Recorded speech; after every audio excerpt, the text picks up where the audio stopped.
Hola chicos, buen día, nos vamos a ver. La semana pasada no estuve haciendo actividades porque era semana de exámenes, entonces la dejamos libre, así que hoy estamos retomando. Junto a este video, que es una nueva clase, les voy a juntar un trabajo práctico que se hace con las clases, con esta clase y las últimas clases que estuvimos viendo. Igual van a tener todas las instrucciones en el posteo que yo les voy a hacer. Pero entonces vamos a retomar el tema de donde nos habíamos quedado. Nosotros estábamos empezando a ver el capítulo 9 del libro, nuestro primer tema de historia, que son los primeros seres humanos, el origen de la vida humana en la Tierra, el origen del hombre. Ustedes recuerden que nosotros hablamos en el video anterior del proceso de hominización, que es el proceso de evolución que sufre la especie humana a través de distintos millones de años. Nosotros habíamos hablado del proceso, pero no nos habíamos metido específicamente a analizar dicho proceso. Yo les había dicho que los primates, que son los homínidos, comparten ciertas características en común entre ellos, y esos son nuestros antepasados más directos, los homínidos. Por eso nosotros estamos relacionados con los primates, con esos primates que son los homínidos, que se diferencian de otros primates como los gorilas o los chimpancés. Se diferencian por dos características fundamentales. La primera es los pulgares, ¿sí? Tienen pulgares oponibles que le permiten la manipulación de herramientas, como habíamos visto en la clase anterior. Y la postura bípeda, que nos permite pararnos sobre nuestras dos piernas, que nos deja libres las manos. Y con eso podemos manipular herramientas. Esos cambios genéticos, biológicos, son los que separaron a los primates, a los homínidos del resto de los primates, ¿sí? Y esos homínidos evolucionaron durante millones de años hasta llegar al último de la cadena, que es el Homo sapiens, nosotros. Bien, el proceso de evolución de los homínidos es el proceso de hominización. Es una cadena, son distintos eslabones dentro de esta cadena, desde el primer homínido de todos hasta el último, que vendríamos a ser justamente nosotros, el hombre moderno, el Homo sapiens. Lo que vamos a ver ahora es cómo avanza este proceso de evolución, los distintos homínidos de la cadena hasta llegar al Homo sapiens, que es el último y el más importante porque es justamente la especie a la que pertenecemos nosotros. Bien, primero vamos a ubicarnos en espacio y tiempo. Yo les había hablado en otro video sobre las edades históricas. Bien, nosotros estamos empezando en el origen de la historia. O sea que nosotros vamos a pararnos en la primera etapa, lo que antes se conocía como la prehistoria.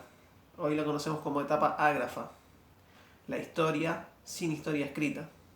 Recuerden que no le decimos prehistoria porque no es que es una etapa en la que no se produjo historia.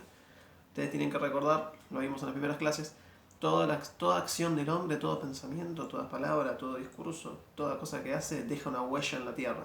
Toda nuestra huella en la tierra es historia. Todo lo que hacemos es historia. Entonces no es que hay una etapa sin historia, no hay una prehistoria. Hay una etapa sin historia escrita, si se quiere. Porque el hombre desarrolló la capacidad de escribir mucho tiempo después. Pero eso no quiere decir que antes no estaba haciendo historia. Entonces nosotros estamos en la etapa ágrafa. Más precisamente, estamos en la edad de piedra. La historia la podemos dividir en diferentes edades. Yo ya les expliqué esto.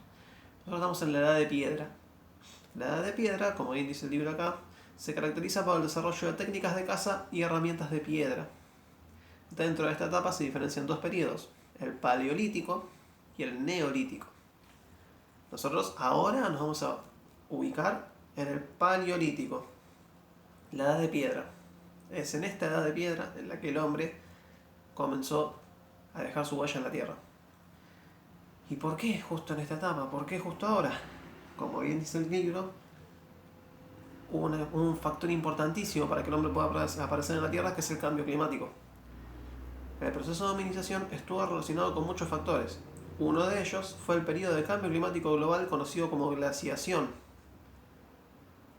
En la etapa en la que estamos nosotros analizando la historia, la Tierra estaba cubierta de hielo, completamente. Estábamos en una edad glacial. ¿Qué va a permitir la edad glacial? Imagínense que los océanos, los mares y los ríos estaban todos completamente congelados. ¿Qué va a pasar con esto? Se crean puentes de hielo. ¿Qué va a permitir esto? Que el hombre pueda caminar grandes distancias a pie, pueda recorrer todo el mundo conocido, todo el globo a pie.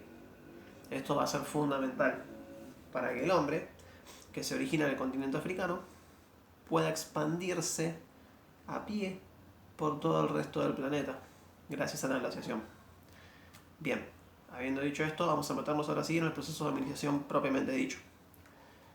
Bien, el primer homínido de la cadena, el primero de todos los homínidos que nos importa, es el Australopithecus.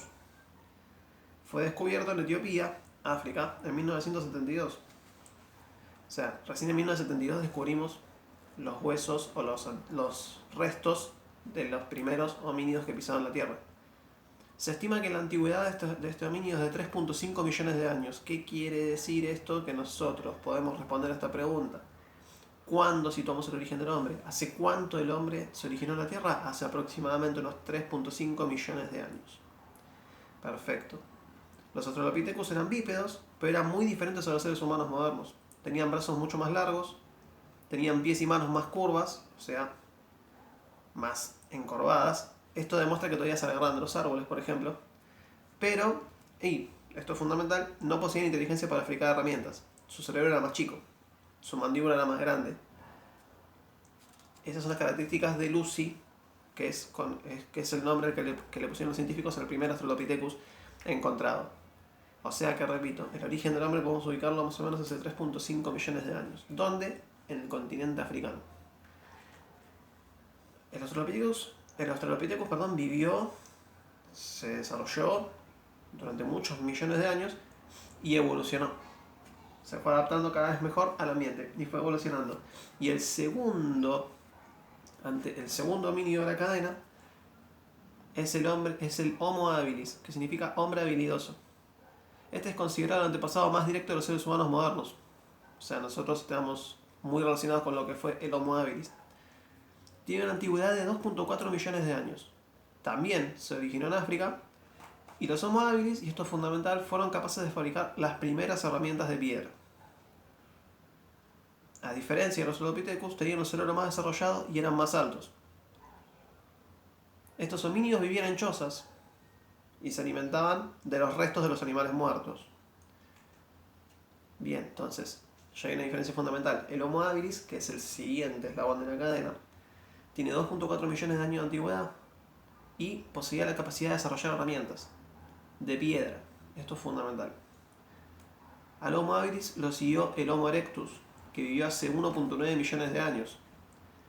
Este género de homínido es originario de África y se expandió hacia Europa y Asia. O sea, ya estamos hablando de grupos de gente que van a expandirse a otros continentes. No se quedan solamente en África. Se caracterizó por su posición erguida. Justamente Homo erectus significa erecto. Erecto es pararse de pie sobre tus dos piernas. Y por su cerebro, que era más grande que el del Homo habilis. Su aspecto físico era similar al del hombre actual, o sea que eran parecidos a nosotros. Estos homínidos eran capaces de hacer fuego, descubrieron el fuego, esto es fundamental. Y tenían nuevas herramientas, como por ejemplo hachas de mano. La introducción de carne cruda, junto con el uso de las primeras herramientas de piedra, permitió los cambios evolutivos que diferencian a los primeros humanos de sus predecesores inmediatos. Y esto es algo muy fundamental. El fuego va a permitir cocinar la carne, cocinar la comida, y esto va a ser un cambio drástico en nuestra dieta. El cambio en la dieta va a generar cambios biológicos desde acá a millones de años más. Luego del Homo erectus tenemos el hombre de Neandertal, que es conocido como el hombre de las cavernas. El Neandertal es muy famoso por el nombre porque es el hombre de las cavernas. Como su nombre lo explica, vivían en cavernas, precisamente. Habitó en África, Europa, Asia y Oceanía, hace aproximadamente 200.000 años. Fíjense que ya no estamos hablando de millones de años, sino miles de años. Hace 200.000 años, el hombre de Neandertal pisaba la Tierra. Bien. Los Neandertal fueron los primeros Homo en enterrar a sus muertos. Esto es muy importante, chicos. Enterraban a sus muertos. ¿Qué quiere decir esto? Que el hombre de Neandertal tenían conciencia sobre la vida y la muerte. Sabían de la vida y sabían de la muerte. Celebraban a los muertos, homenajeaban a los muertos. O sea, sabían que la gente que vivía y moría. Esto es fundamental. Tenían conciencia sobre su propia existencia. No es que los muertos caían y ya está, sino que los enterraban, les hacían un ritual y los honoraban. Eso es fundamental. También fueron los primeros que cazaron animales grandes, como bisontes, mamuts y rinocerontes. Este es el típico que ven en las películas, con las lanzas cazando manadas a los mamuts, a los rinocerontes, tipo en la era de hielo. Espero que hayan visto la era de hielo. Bueno, en la era de hielo hay Neandertal. Y hace aproximadamente 190.000 años surgió el Homo sapiens. Se trata de una especie arcaica muy primitiva que evolucionó hasta el ser humano moderno, o sea, evolucionó hasta ser nosotros, que posee apenas 35.000 años de existencia. Es decir, que el hombre moderno posee más o menos 35.000 años de existencia, más o menos. Esta especie fue la que tuvo mayor capacidad de adaptarse a los cambios del medio ambiente y logró sustituir a otras especies de homínidos. Con excepción del Homo sapiens, las demás especies se extinguieron, o sea que ya no existen más hombres de Neandertal, ni Homo erectus, ni Homo habilis, ni Australopithecus. Solo quedó el Homo sapiens, porque se pudo adaptar a grandes cambios de temperatura, a grandes cambios de clima y a todo lo que el ambiente tenía por ofrecerles. Por eso reemplazó a los demás. Planificaban las tareas y la cacería fue una de las claves de supervivencia de los humanos. Ya los Homo sapiens podemos llamarlos humanos. Perfecto. Y otra cosa fundamental es que el Homo sapiens logró desarrollar una capacidad de lenguaje, un idioma, una forma de comunicarse entre las personas mediante señas, mediante sonidos, que puedan ser palabras. O sea que el Homo sapiens es el primero en desarrollar una capacidad de lenguaje. Bien, y ese es el proceso de hominización. Esos son muy rápidamente los 5 dominios de la cadena, desde el primero, que es el Australopithecus, hace 3.5 millones de años, en África, hasta el Homo sapiens, que tiene apenas 35.000 años de existencia. Y vimos cómo desde el primer homínido, que era bastante parecido a los monos, llegamos al Homo sapiens, que ya tiene la capacidad de formar y de crear un lenguaje que entierra a sus muertos y que se expandió por todo el globo y que además se adaptó a todos los cambios del ambiente posibles para poder reemplazar y sobrevivir a las demás especies de homínidos. Entonces ya estamos hablando de un ser muy superior a lo que era el Australopithecus. Todo ese proceso de evolución nos llevó a lo que somos hoy. Nosotros no fuimos siempre de la manera en que somos ahora. Todas nuestras características biológicas y genéticas se las debemos a millones de años de evolución, de seres que eran parecidos a nosotros, pero no eran como nosotros. A medida que fuimos evolucionando, fuimos cada vez perfeccionándonos. Y es muy probable que el ser humano continúe evolucionando desde acá al futuro. Depende el mundo del futuro en el que vayamos a vivir. La evolución nunca se detiene, la evolución es un proceso continuo, constante. Si quieren, pueden tener en cuenta, por ejemplo, cómo va mejorando el ser humano sin cambiar biológicamente, pero va mejorando sus aspectos como la esperanza de vida. La esperanza de vida hace 100 años era muchísimo menor que lo que es ahora. La esperanza de vida es cuántos años podemos llegar a vivir antes de morir. Y es muy probable que la esperanza de vida de acá a 100 años más sea muchísimo más alta que la que tenemos hoy. Porque vamos cambiando un montón de aspectos y vamos evolucionando en algunas cosas. Bien, eso fue todo lo que tengo para decirles por hoy. La semana que viene vamos a seguir avanzando en el tema. Así que tomen apuntes, escuchen este video, cualquier duda o consulta, ya saben dónde estoy.